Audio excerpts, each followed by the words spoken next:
It is time to engage. And here we are, talking about episodes 8 of the Orville and Star Trek Discovery. And, you know, we get a little bit of flack on this show for the fact that it sounds like we're pitting them against each other, but really we're pitting all of it. We're pitting all of this against what Star Trek was to Gene Roddenberry. And sometimes we bring in what Star Trek was for Michael Piller. Last week, in a historic moment, everyone on the couch agreed that both Star Trek and the Orville were Star Trek. And it was they all trekked it, and that was an exciting time. Even though Discovery was a bit more a Michael Piller kind of trekking, and the Orville was more of a Roddenberry trekking, it counted, and it got a bunch of thumbs up, which is great. So now, today, we've got Sam, who I know from our Battlestar Galactica days. I still have the uniform. Love it. And Kat, who you all know and love from previous episodes. And we're going to talk about, let me see if I can get it right. You can do this.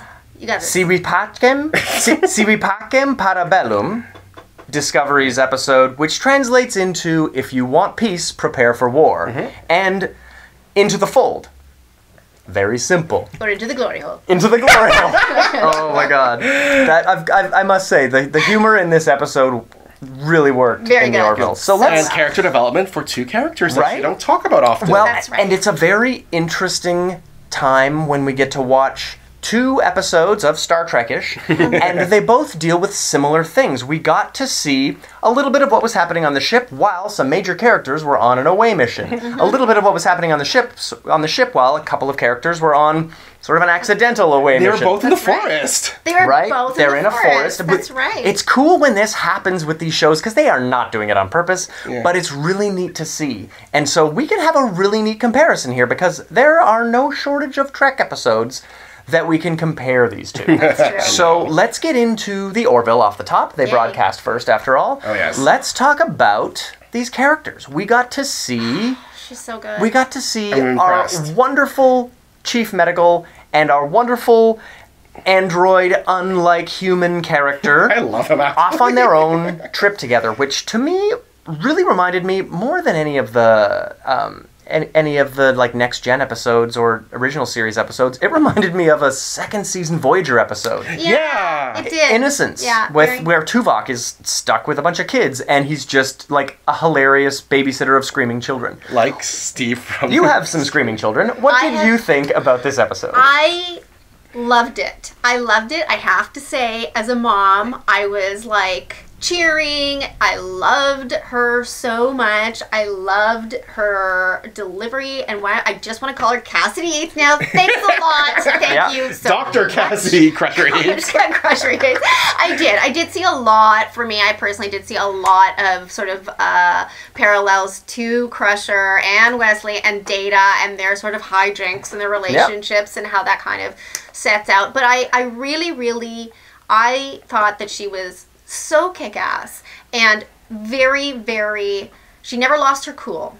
Well, beyond yelling and screaming at her kids a couple times, but that was just... Yeah, her kids stressed her out more than getting kidnapped. Yeah. Exactly. And that, I think, was the most important at the end, when things are sort of resolved and... Captain Peter Griffin. Yeah. Peter Griffin's so bad. When he says, you know, oh, I haven't received your report yet. And you realize that she's gone through hell and high water. She's been kidnapped. She's had to go against her own ethic and kill. Yep. She has had to... Oh my God. I'm just like... I'm getting Plus, make a cure for her kid while she's at it. Why not? I mean, and then she just... And then what she chooses to do first... I'm seriously going to cry. I don't know. No, what she chooses to do first is say to Isaac, thank you, welcome to the family. And she doesn't once say, oh yeah, I'm a hero, look at what I did. She doesn't even get a chance to share her story. I was so freaking moved. I was just holy moly. Yeah, okay. I can't say enough good things. Sam, what are your thoughts on Into the Fold? I like the character development with her. I'm gonna call her Dr. Cassidy Yates. Why? What is her? Can we please? What is her name again? Like, what is the doctor's? Is she not like? I keep wanting to call her Dr. Quinn, but she's Dr. Finn. Dr. Finn. Even better. Doctor. Every time I'm like, oh yeah, Dr. Quinn, Finn, Dr. Finn. Dr. Quinn Crusher. It's like, yeah. Yates. No, cool. I digress great. with that. I like the fact that her children, there is no man. She chose to have kids on her own. That was Absolutely. cool. I was impressed with actually the Orville going that route. Yeah. I was actually surprised. Usually I thought it'd be like, oh, I'm divorced, or he died, or, like Crusher, Right. he died. But the usual. But no, she's like, no. And then she told off the android, none of your business. Yeah. Sorry. So that was one of the biggest things I was really impressed with this episode of the Orville. And then her character, always when she was kidnapped to survive at all costs, being the mama bear. Like, she will do what she needs to do. And yeah, she went against her ethics and she killed. But you know what? She did it for a reason. She wanted to get back with her kids. Yeah. Not be locked up with some creepy survivalist alien. Now let's talk about this creepy survivalist alien, because you cannot have Star Trek without Brian Thompson somewhere in your Star Trek. The guy has played not one, but 2 Klingons in movies and in TV shows. He has played a Jem'Hadar, he has played a Romulan, he even played some kind of wacky-looking Tullaberry wine salesman. The guy has played everything in Star Trek, and I love that they brought him in as a guest star for this, because it just goes to show the love of Trek that is in this, the love of the genre that they're playing in, because he's also a legendary actor from X-Files and Buffy. Amazing. Yeah. Like, the guy is... Bring him on to Discovery, I'm just saying. Right? Let's do it. Just saying. But I mean, he might have already been with all that Klingon makeup. We'd never know. But, That's true. It's true. and maybe he's been right. But I must say, it was really great to see him from like a meta perspective, because as soon as he rolled up in there, I was like, oh wait a second, is that who I? Yeah. Is that who I? It totally He is. plays all those creepy characters. Yeah. He's I remember great from at Buffy it. and this, and So I'm like, good. oh. He's such a distinctive, and he's so eerily calm.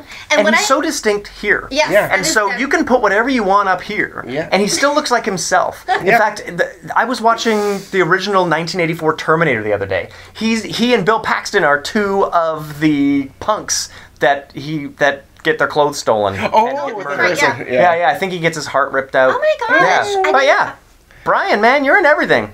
Good job. So good. So it was great to see that in there, and I did love getting to watch Isaac really experience human Yes. children, human parenting. I thought it was really great to see that When he destroyed the video game, that was Yes, the the That was destruction of the video awesome. game is I was magnificent. cheering. I was Yeah. like, cheering. good. And he has an excellent Sorry. and he has an excellent aim at the beginning of the episode that doesn't sound like it was quite as good by the end of the episode, because there were like 24 people attacking them. Yeah. And I heard him shoot like 35 times. Yeah.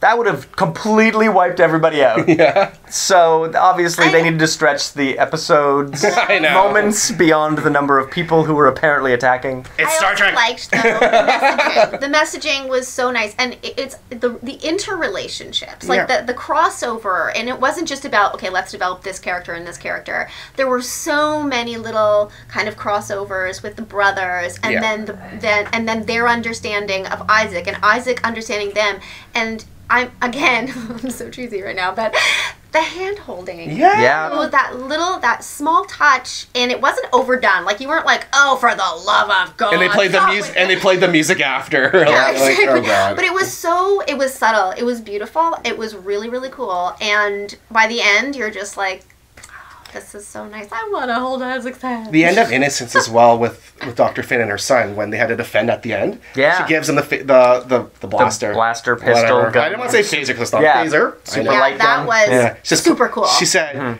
you know what? This is your stance. Keep it on stun. They may not respect life, but we do. Yeah. And the moment they were done, she took it away. Yeah, I was like, Which was great. I know. So let's move this over to what we got to see develop on Discovery, because my favorite actor on this show got to play in, and he's the absolute best piece of casting on Discovery. Saru? Doug Jones Yeah. as Saru Cool. is just so elegant and amazing, and getting to see him develop in this, because last week we got to see the kiss between Ash and Michael, and it was something where we're like, okay, we'll see it again, great, so now it's officially happened in the timeline it's happening, but it didn't really matter because we'd already seen it. What mattered was what was going on for Saru. And the cool thing about this episode for me was that it felt a little bit like several episodes from the end of season 1 of the original series of Star Trek. We had a little bit of Errand of Mercy happening, and we had a little bit of Paradise. Yes, the Eden one? Yeah, it was like both were happening at the same time, this side of Paradise. And it was like, are these aliens, despite the fact that every frigging thing in Discovery is a floating cloud of blue stuff? Saving budget, budget. Things. Yeah, I think that it's this. And I maybe think they that's are. the derivative of. I mean, the thing that took out Burnham's shuttle in episode 3 looks like the thing that goes into the tardigrade that lets them do their spore drive. That looks like the things on. It's midichlorians! Oh my god! Oh my fucking goodness! But Sorry, I had to. The thing is, if the like neon color, high contrast, like They live in a glow stick. Is this why they changed the uniform? They all get high off it. It's funny because my friend Aaron made a like Kirby Crackle image of a comic book panel of bright pink and purple and blue and Discovery, and it looked like what the show looks like. It was amazing. It's just like if you had 3 or 4 colors to paint with, you'd be able to do every fight, every space scene in Discovery with so much color. It was kind of neat at first, but it's starting to look a little bit like they only have neon sticks to light everything with. The one cool thing I will say about like that level of saturation, though, is that in this episode, Saru's eyes, the crystal, the blues, and the greens, and that whole, I don't know, like I thought that was really beautiful and vibrant. Like it really drew your attention back to him, and especially him going through his experiences. I did think it was hilarious you mentioning the kiss, and we've kind of seen their. I thought I kind of giggled because, you know, they're alone overnight, and then Saru walks in and he's like, What did you do? How was your night? And it's like, everyone wants to know. Yeah. We don't follow that storyline. You are the main gossip of everyone. It's pretty funny. Computer, do we have anything exciting happening? How are we doing on there, computer? We're doing great. Excellent. Sonia is commenting on the visuals of Pavan as well. Commenting on how it reminded her of Star Trek Into Darkness. You know, the blue. Oh, that was good. It's funny. The beginning. You're very right, Sonia. The beginning of Star Trek Into Darkness, there was this like secondary color correction where all the things that you would expect to be green are bright red, and it's like, oh, look at this crazy alien foliage, and I feel like they probably shot this in like the Niagara Escarpment because it felt very familiar, and all they did, because when you've got green stuff in the background, green screen, you can literally go in there and alter the colors of just the green things. And they turned all the green blue. And all the costumes on everyone looked a little bluer than usual. And it was kind of interesting to see everything color corrected. But it really brought the blues out in this beautiful, beautiful way. And it's something you expect to see in an expensive movie like Discovery. And it's a real treat to see something that cool on a TV show. Oh, yeah. I think now is when I'm starting to appreciate that level of production. Yeah. Because, again, like it takes, you have to kind of shift gears in terms of your expectation. Because Star Trek, I mean, Next Gen, even Voyager, like all these things, like you're kind of like, oh, okay, you remember it in that soundstage. weird, and you kind of remember it in that like early 2090s, like, you know, and you in know that VHS quality, if you know what I mean. Yeah. And you know when they're saving money on the budget, when like, we're going to stay on the ship all this time. Yes. No planets today. With drapes. It's the pillar, like, or the backdrops in old TNG episodes where you're just like, that looks like, you know what, I feel like that was reused. That's all right. Yeah. Computer, anything exciting to say? Yes. Sonia also commenting on what else worked in Discovery this week. She thinks the character interaction was very strong in unexpected ways. For example, between Laurel and Cornwall, and between Saru and everyone else. Oh, yeah. There was a neat layer happening on Discovery where we got to see some Klingons again. And we got to see Klingons speaking English, with like a little bit less of an Eastern European A little accent. bit. Yeah. Maybe But it was still kind of there. Maybe They were like, they were in hostel. That's the Klingon hostel. That torture But camp. she did try and Yeah. defect, and at that moment, I mean, I still felt very Moscow on the Hudson-y, kind of like, okay, except Yep. it was, you know. And then she still wasn't as good Grace, and I'm like, oh. yeah. But that was pretty intense. I was really, really, with the Admiral, and just, I thought that, again though, Discovery, would you have to keep killing strong females? Just like, oh. Or is she dead? The Yeah. actress So that we don't plays know. Cornwall kind of let the cat out of the bag that she has other episodes. Oh. So I don't think she's dead. She's knocked out. She's just been It's just tossed her into Into the corpse. corpse room. Yeah. Into the Right. corpse She's room. just in like the Klingon butcher shop. It was a little That unfortunate. was, again, that was like, why the body Gruesome. gore, dudes? Do Yeah. we need to see intestines? I mean, I got that they were dead without seeing like this much of a Klingon and Yeah. the stuff. But I mean, they're Again, trying to get away with the stuff. demographic. They're trying to get away with stuff that they couldn't get away with before, which simultaneously makes it feel less like Star Trek, but then feel like a different kind of Star Trek. It's I don't know. like hostile. Right? It is. I'm like, Absolutely. Yeah. Computer? We have viewers commenting on the acting this week in Discovery. Yeah. Oh, Yes, I liked it. the acting in Discovery this week, I think, was some of the strongest we've seen Yeah. because the idea that if there's any conflict between our main characters, it happens within the episode and is gone by the end of the episode. That's a Roddenberry staple, and it's Yeah. something that Discovery's been sort of kicking to the curb in I'm order to glad. make new I'm stories. really glad because But this episode It was layered. managed to do that. Yes. It managed to be like, we're buddies at the beginning. Then this arc happens, and we learn something heart-wrenching about Saru, that he has never in his life felt safe. and been without fear, Right? And that well, what also was really fascinating for me was that they really looked at, like, they had a very esoteric kind of theme, and they managed to really communicate it on a level and really act it in a way where you just felt that it's like so relatable. Do you know what I mean? And when you look at this side of Paradise, there was that moment, almost word for word, where Spock says, it's the only time he's ever felt happy. That's right. And you're like, You don't want to take that away from him, and you don't want to, same thing with Saru. You don't want to. Yeah. What I thought really, really interesting, just in terms of a plot development point, was, well, just one thing here. The entities there, the spores, are actually selfless. They're selfless, and they choose harmony, and that's all they. And that their decision to help was a selfless decision. a bit And like the Saru- Organians That's right. in Errand of Mercy, which is That's interesting. right. That is Yeah. right. and And then look what happened to them. well, yeah. I'm so bad. I'm like, and the pessimist kills me. Like, and look what happened. Well, it'll be interesting to see what happens because unlike what we got in the Orville, which was a complete story, with Discovery, we really got part 1 of 2. And this is the first time. Yeah. Can we talk about that really interesting Let's conversation dig into that, between because this is the- Tyler and Saru? Yeah. Okay, so what I thought really interesting was this. We all know, we've talked about how who is Tyler, and what's his backstory. He's from Seattle. No, I know, but I'm the naive one. And Vok, and Vok, the actor who plays Vok is from Toronto, apparently. Yeah. oh, there you go. Oh, but now we're finding out more about But Bob. we've never met Vok. That actor's never been captured. No one's ever taken a photo of him outside of his makeup. We need to But Ash is photo from bombs. Lieutenant Ash is Right? from Seattle, and I believe him. Right? No, I don't. But there's this moment of confrontation. Yeah. Well, the moment of I remember that scene. between Saru Yeah. and Tyler, where When he's Tyler's delaying asking- him. Yeah, he's Yeah. delaying. I remember that scene. They have this very interesting layered truth conversation where it's set up that Tyler is deceiving. Yeah, I remember that one, and he's like, And the conversation turning point is, would you take on the form of somebody who's hurt you so much? Or is that, I'm not sure what the direct quote was.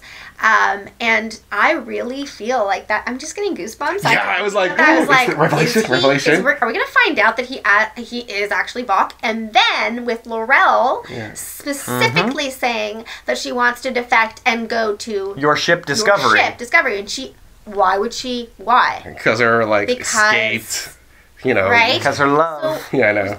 What's happening there, guys? Oh my god, I'm I was realizing hooked. triangle I was hooked. right here, man. Right? It was a- I did not think Discovery would go there.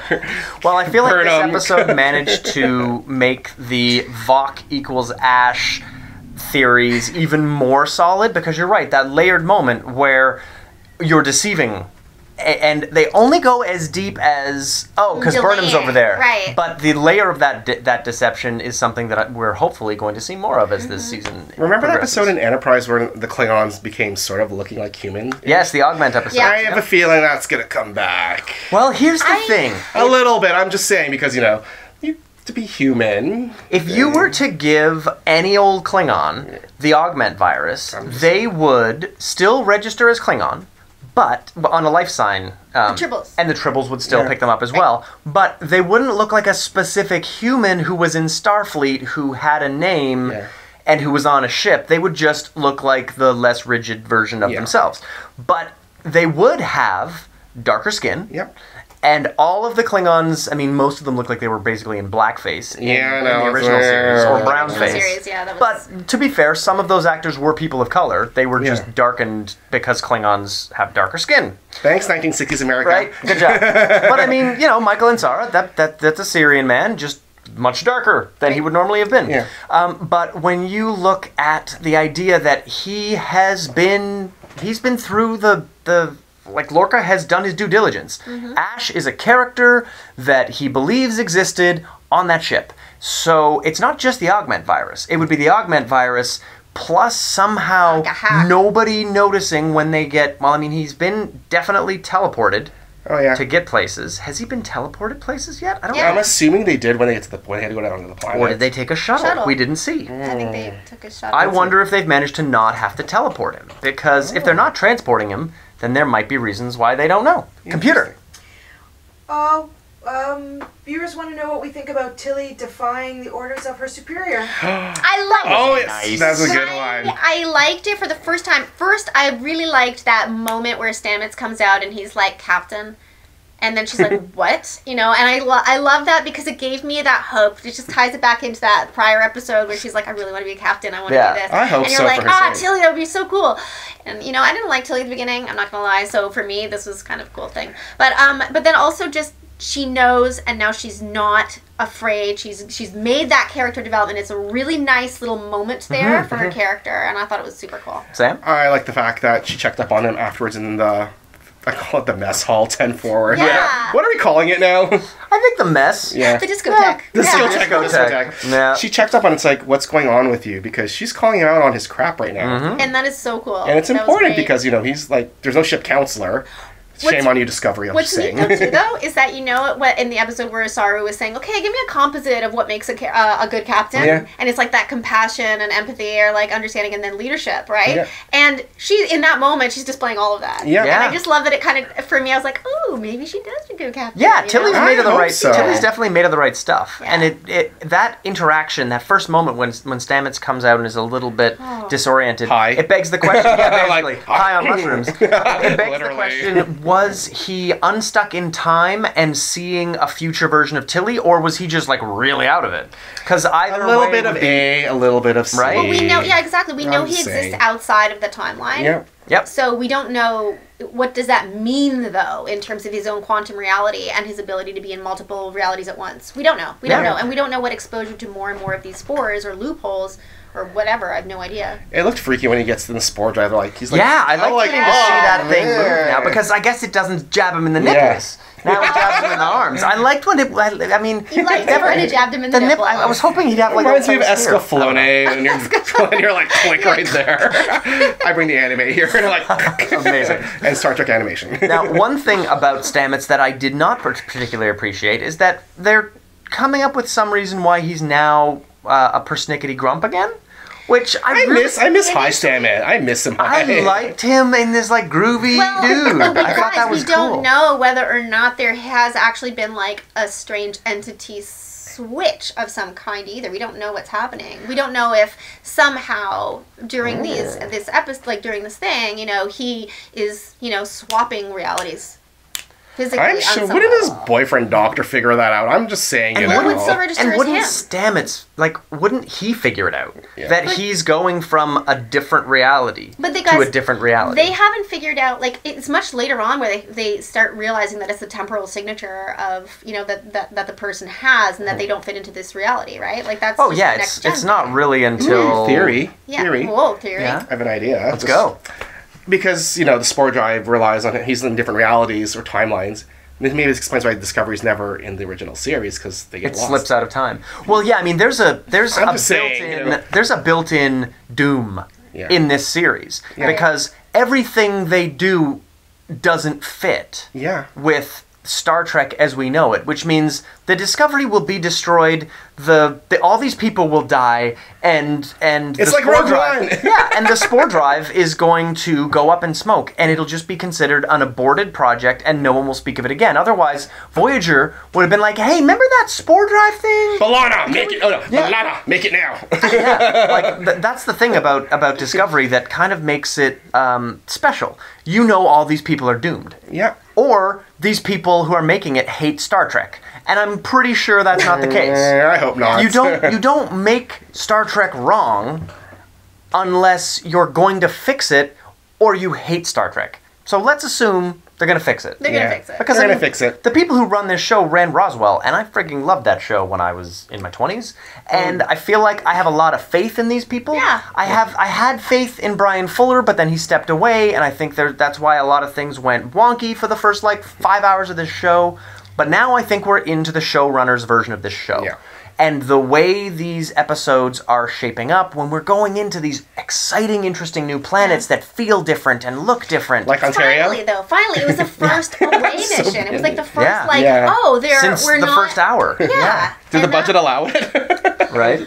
I'm kidding. In all reality, yeah, it was the first. You know, It we was see the planets. first. Yeah, and it wasn't in Jordan. It was in Niagara Falls, Niagara Escarpment, Escarpment. which is a much more reasonable place for Yeah. them to be getting to, considering they shoot it in Toronto. You get tax credits. Yeah, right. Because that's outside of the. Yeah. Anyway, that's great. Actually, what the scores were saying. Right. They were talking about tax credit. I know. So let's get back to the Orville and talk specifically about where these characters manage to move from a thematic perspective. Because we talked a little bit in this episode, unlike previous episodes of the Orville that dealt specifically with one moral issue. We had a little bit about how, like you mentioned, hey, artificial insemination is just a thing we do. Deal with it. And then there was this, and I'm a woman who wanted to have children. This is just how it worked. And then there was another moment where they were like, bioweapons are bad. And then another thing where, kidnappers deserve to die, whether they're saving you from things or not in their heads.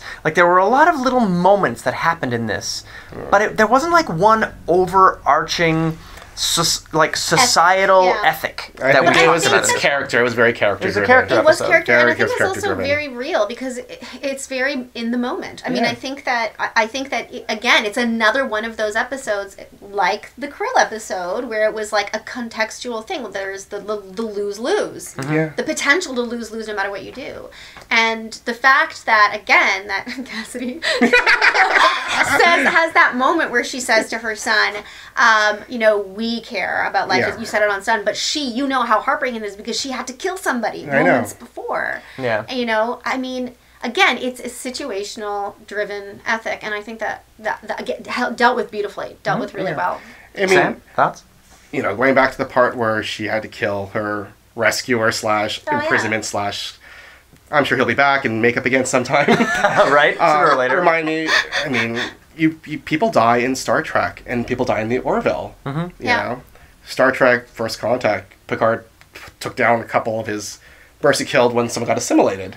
Yeah. That's right. You know, I'm just saying. Which you know. was, he was And that fully haunts him. assimilated and brought back, and then he just cold-blooded murdered people. Yeah. Picard's not Picard in movies. Yeah, I know. Those movies are all written terribly. I know. Because they're just trying desperately to be action romps instead of being Star Trek. But the great thing about these series is that we can really think about things. Yeah.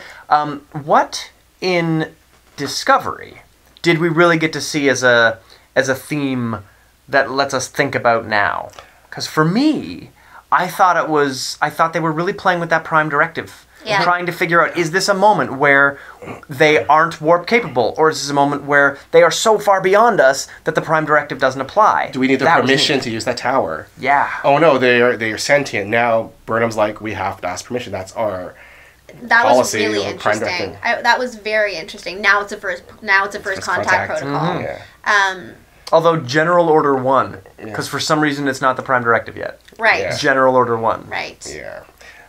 No, I think that also just an arcing theme of trust, and that I like the fact that with Saru and Michael Burnham there was that jealousy in that mutiny, you know, when he sends her to the brig, and now again it's like all about this jealousy. It's like you're always taking from me. Yes. And that kind of shedding moments and like inner conflict between these characters, and how it's so important. Like the whole time I was thinking like, guys, you got to sort this out because you really need to trust each other to be on this team, you And know? to be on a show called Star Trek. It's brother and sisters going at each Figure it other. out. Yeah. It's like Mommy looked at Captain Mommy Philippa like she's better than me. Exactly. Yeah. But now Daddy Lorca. Ooh, Daddy Lorca. That's so sad. Sorry. Daddy Lorca. I swear to goodness, if he was topless again, Star Trek Discovery wins. Oh, you got a whole other season. Anything can happen. I hope so. Anyways, moving on. I don't care if he's a jerk. Anyways, I digress. Going back. No, I think that, you know, the trust as a whole, and then again, I know with the spy, and can you trust Laurel, and the defection, and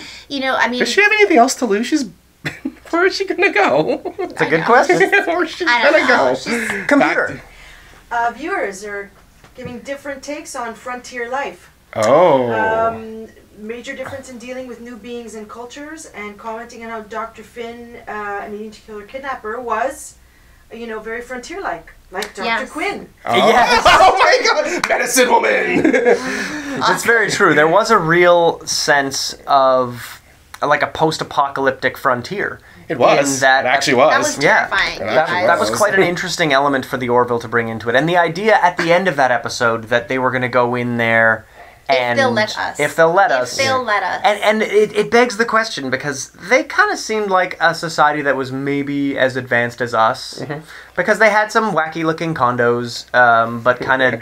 that, you know, they I hope had they're affordable. Right? Probably more affordable than some Toronto housing. Good square footage. Right? Pretty good storage. Location, Nice location, pantry. location, and it's Exactly. all been terribly toxic. So there's that. It's welcome to Orville Fallout. And the thing about the Orville in that way was that they don't have a General Order 1. They don't have a Prime Directive, but they do have the idea of permission, which is something that we got to However, see. do. I think they do. I love the sort of dichotomy between the Noel, you know, now it's first contact rules, and like on the flip side, it's like give me the children, boom, boom, boom. Like, that's Yeah. it, guys. It's Mama Bear. That's how You it- don't mess with Mama But Bear. even I've Isaac, seen this before. Even Isaac, right? Yeah. Isaac responds. He sees it, he assesses it, and he shoots, and that's it. And Isaac also doesn't see a whole lot of...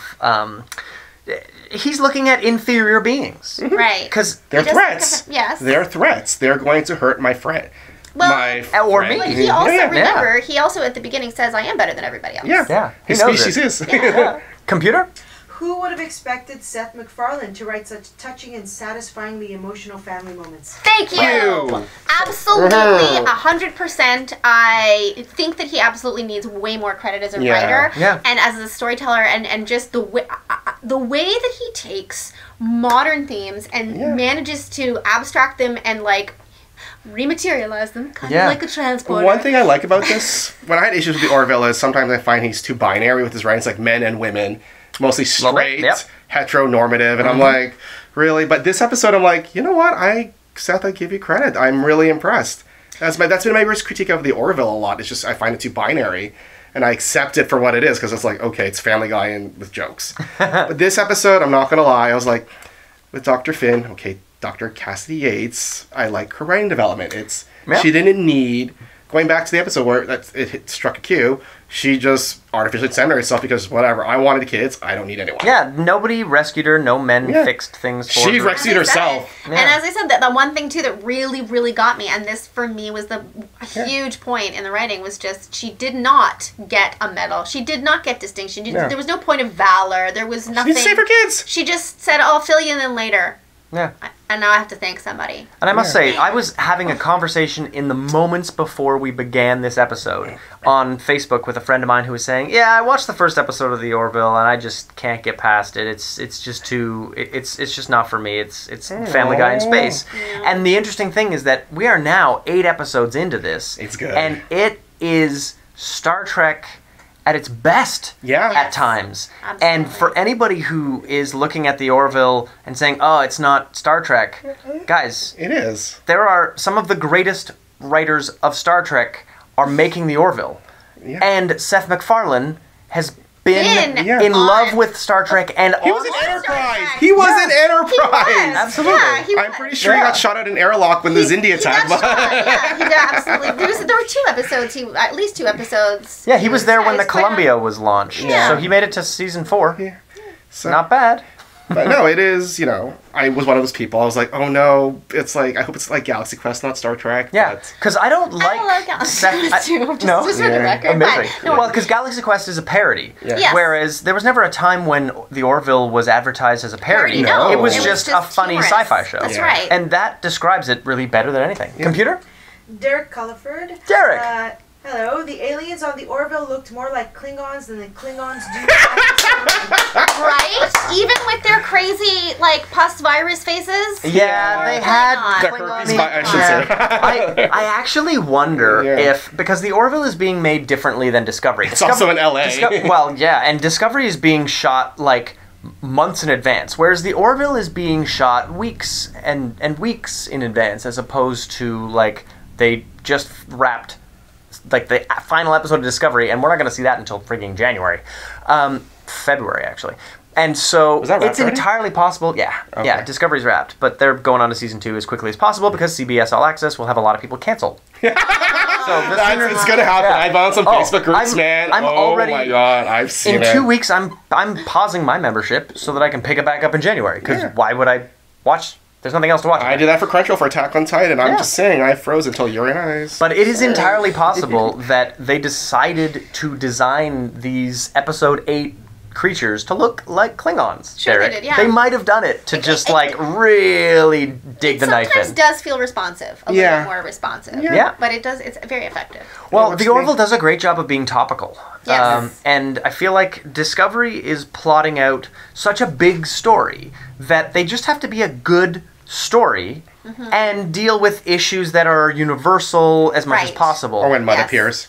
Or when Mud shows up, yeah. Yeah. But I mean, the thing about what we're getting from the Orville is that individual episodes are dealing with things that are really important right now. And I feel like in the way that when you watch Star Trek, the original series, they are dealing with issues that are still relevant now, but they were life and death back then. You know, we're not dealing with ideas that are as frightening on Discovery right now. It's like it's scary because people die, and that's a universal problem. Yeah. Well, Right.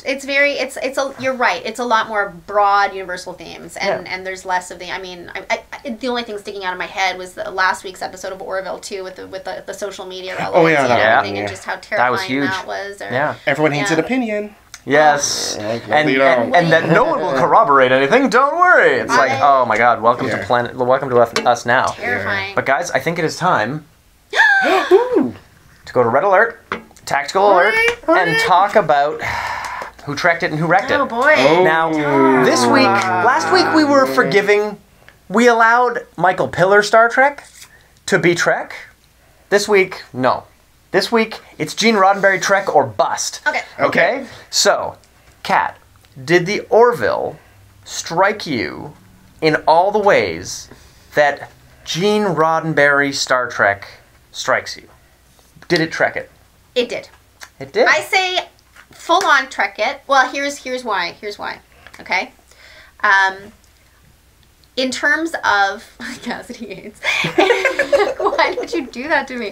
But in terms of Dr. Finn's sort of that context and situational ethics application, it very much reminded me of a Kirk. It really did. I know but that's how he did. You know, okay, like let's figure out what to do with it and handle it head on.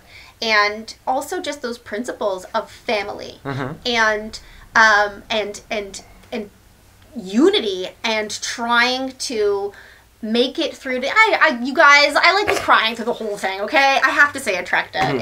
It was for me. It was as powerful as an episode of like Mud's Women or anything like that. Nice. Yeah. So, Sam, did the Orville trek it for you this week? It did. Oh my god, my face group's gonna hate me for this. But, No. but no, we can like both. But for me, it's just, it really reminded me of some Deep Space Nine episodes. Yeah. and Yeah. Yeah. And even And some not TNG. just because Cassidy... No, not that, but also the fact, too, it reminded me of some TNG. Yeah. Absolutely. The When Crusher. Crusher and Picard were stranded on the desert planet. I know, but a lot of it, I don't know, just the feeling, it just felt very Star Trek, because they did wrap it up at the end. I didn't like the cliffhanger. I'll admit the Discovery cliffhanger was a bit weird for me, but... Yeah. So, going to Discovery, did Discovery track it for you this week?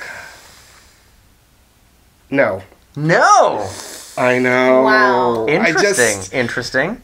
Why? I don't know. Why didn't it? It was its own thing, but it's not Roddenberry. I don't know what it is. Interesting. It just wasn't. I mean, I liked it for what it is. I think it's a Star Trek. But for this week, it just... That cliffhanger just seemed really weird. Okay. I didn't like it. Okay. I'll admit, I was just like, I get why they did it, but for me, it was just... I don't know, the Burnham Star development just... I'm glad the continuity was there, but it just... But it didn't track it for you. No, it didn't. Okay. So, Kat, did Okay. Discovery track it for you So this here's week? the thing. The one thing that it did remind me of was episodes of Enterprise where they're fighting the Xindi and Yeah. they have the sort of the Which is the worst Star Trek ever made. I didn't watch it. I like it for its own thing. Okay. Season For now. 3 of Enterprise, because Season 4 is some of the best Star Trek ever And made. then they cancel it. So, but there was some of that overarching thing, and then the war developments and sort of interesting Yeah. interactions. And again, it was the very sort of strategy aspect of it was interesting, the military strategy. I liked the story. I liked the questions it made me wonder. Yeah. I liked the character development a lot. I think that Doug Jones was freaking brilliant. I think he was wonderful in it. Do I feel that it upheld... Oh, wait, okay. And it did get bonus marks for Prime Directive and the sort of development of that. That was very cool. Okay. But did it have the heart and soul of Roddenberry? Did it uphold those principles, the social commentary, the, I don't feel it resonating with me on that level. So it didn't track it for you? But it Sounds like it didn't track it. So it just... It, but it didn't. Oh, all I right. don't feel like it encapsulated it all together. But I kind of want to see, but we were also discussing this, I feel like the 2 episodes are going to be, it's more like 2 episodes of Yeah. one. Yeah, This is more it's a like bit tough to joining com- episode Yeah. as opposed to Yeah. an arcing point. It might change. My opinion might change if I see both of them together. Yeah, but I mean, That's the big as thing. its own episode, No. do you guys want to hear something pretty crazy? Yeah. I think Discovery tracked it and the Orville did not. Oh, Wow. wow. Okay, and here's why. Discovery gave us characters who were together at the beginning, ripped apart by a very first season original series kind of thing, whether it was, spores in the face from a plant. In this case, it was alien spores, kind of. But it gave Saru that sort of Spock separated from the other two moment that we got in this side of paradise. And then we also had that idea of these creatures who were trying to bring together for peaceful reasons. They felt like the Organians, Yeah. specifically from Errand of Mercy. And I really had this feeling that they were doing something incredibly evocative of the original series. And then by the end, there was this emotional, beautiful connection that these characters had. Guys, You know what? the Discovery trekked it hard for me. Wow. But the Orville was like late TNG Michael Piller Star Trek. That's- It was, which is not bad. It was not bad it's okay. programming, but it gave me too little social commentary. It was a bunch of people who were all buddies at the beginning. They're all buddies at the end. Everything about it didn't make me really think about my world. Granted, I'm not a parent, and it really affected you in a way. It really did, and I that- have I work with kids, too. And you work with kids. I saw, Fair. I So saw my them parents. together, ripped apart, Yeah. and together. So I saw that aspect, and again, I do very much agree with you that it did smack way more of where I saw the Roddenberry principle there, but I do feel like it does smack more of TNG. And Right. I Yeah. mentioned in the And like beginning late too, right? TNG, But right? still, That is for true. me- I called it, right? Yeah. I said it. So yeah, for me, the Discovery trekked it, and the Orville wrecked it. wow. It was a good episode. I enjoyed it immensely, Oh, crazy. but it was not Star Trek. That is fair. But Discovery was. And this is a weird one, because, guys, I've never said that before. I've never said that before. But Discovery nailed it for me this week. And I'm so excited to see what happens next. Oh, yeah, me too. Very excited to see what happens in Discovery Because next it week. really looks like Lorca invents the Picard maneuver, where they just sort of pop all around the Klingon vessel. It's like, okay, do it a little bit differently. So bad. Maybe Lorca does it without his shirt. Oh my It could gosh. happen. Computer. The Picard slingshot move? Yes. Yes. It's the Stargazer is here, then it is Stargazer's here. There's two Stargazers. Which one's the Stargazer? Brilliant. I love that move so much. It works, I guess, on the Ferengi. Works on all kinds of people. But next week's Orville, I haven't even seen a preview for it yet. Oh, I haven't either. What's it about? No, it hasn't been released on the Facebook channel. On the Facebook channel, it hasn't been put out yet. I Okay. was looking for it. I was looking for a teaser everywhere, and I couldn't find it. I must say, the fact that the streaming service that I watch Discovery on, CBS All Access, gives me the trailer at the end, that feels like watching Star Trek back in the 90s, where you would see next week on Star Trek. Yeah. Next I love Generation. that. Or next week on Deep Space Nine. Exactly. Oh my gosh. Oh, so But- good. The fact that the City TV app that I watch the my Orville God. on, Yeah. it just gets to the end of the episode and that's It that. fizzles out. Yeah. There's a commercial. There's a commercial, Yeah, and and then then there's it credits. tries And you're to- like, but... It tries to sell me Manulife, and I'm like, okay, Oh, this is the worst commercial I've seen. I know. Horrible. Yeah, computer. Just to say, Derek Culliford agrees with Matt this week. Hey, Derek! Wow. I like it. Wow. All right, Derek and I are usually on the level, so That's cool. I'm impressed that that even when I go out there, You and did it. You were not. Yeah. You went on a limb. You Yeah, did it. yeah, I Derek- thought- Derek and I me. still respect your opinion. I thought I still was on a limb with my Trek It. I Hmm. honestly feel like I was on a limb because I didn't know. I don't. It's I mean, it's the Orville, but it was Me too. And you know me, I'm a hardcore Discovery fan. That's Yeah, the thing. yeah. I have to say, Not because I'm I like starting to Jason really enjoy Isaac, but both. no, I really am. Yeah. Oh, I I'm really I'm am. at the point now where I have 2 days a week. I'm excited to sit down and watch Star Trek. Exactly. And Totally. I'll tell you, a month and a half ago, I was not that man. Yes. A month and a half Yeah. ago, I would go at like 9:32. I would walk in to see my wife, and I would and she would say, "Well, how was it?" And I would just be like. 3 weeks in a row I did that because Discovery disappointed me so much. But Yeah. I think we're out of this. It's my show. No, it's my show. The CBS wants it to look like the future, but Fuller wants it to look like retro cool stuff. And it's like, now we're just making Discovery. Forget Exactly. about what it was supposed to be. Now it's this. And I've gotten over the growing pains that we had to watch a month and a half ago. Yeah. And now we're into a pretty friggin' cool show. Yeah, Yeah. I agree. I Agreed. really do. I very much agree. I agree. I was gonna do an award. I think I was intending. Right, because we had the mushrooms and the Orville Redenbacher last time. Yeah. So this week, my 7-year-old daughter has agreed, along with my husband, to reenact a scene from the winning show. So let's calculate which one was the winning show. You voted for the Orville. Uh-huh. You voted for the Orville. Oh God, why? I did not vote for the Orville, but I voted for Discovery. Did anyone else vote for Discovery? Was it just me?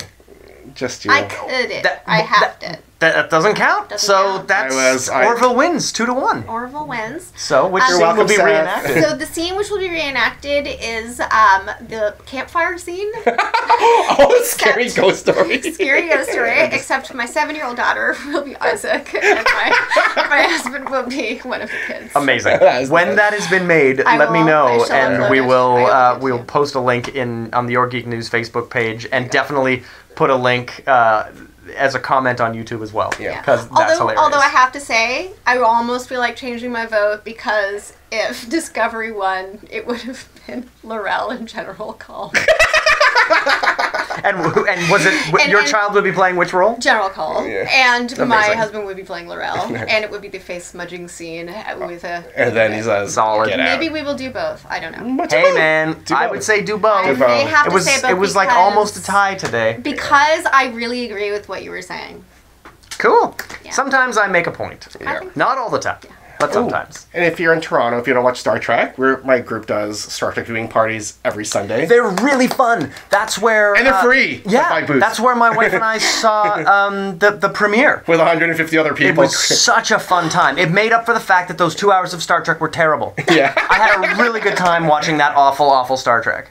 I can't stand that I can't pilot. believe how many people showed up to that party. Yeah, it was packed to the gills, man. We were like packing like the crew complement of the Galaxy class into Intrepid. I was like, so sorry.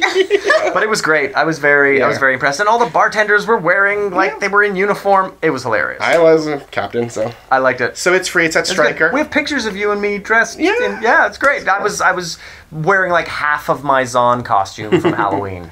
Which, if you know who Zahn is, just the you're ears, great. Right? Just topless with the ears. You know. All right, guys. Well, join us next week. We'll be doing this again, 9 p.m. Eastern Standard Time, doing it live on Facebook, and then you can catch all the episodes on Highball TV.